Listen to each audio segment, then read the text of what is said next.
the Soviets themselves may, in a limited way, be coming to understand the importance of freedom.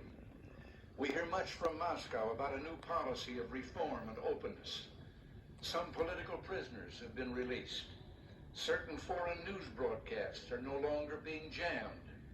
Some economic enterprises have been permitted to operate with greater freedom from state control.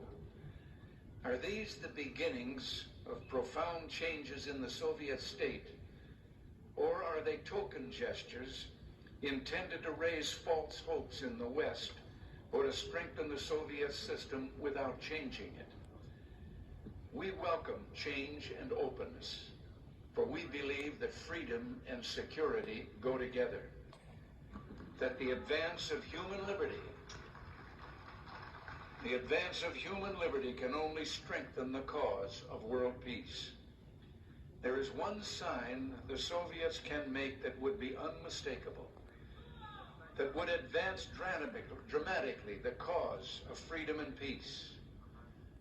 General Secretary Gorbachev, if you seek peace, if you seek prosperity for the Soviet Union and Eastern Europe, if you seek liberalization, come here to this gate. Mr. Gorbachev, open this gate.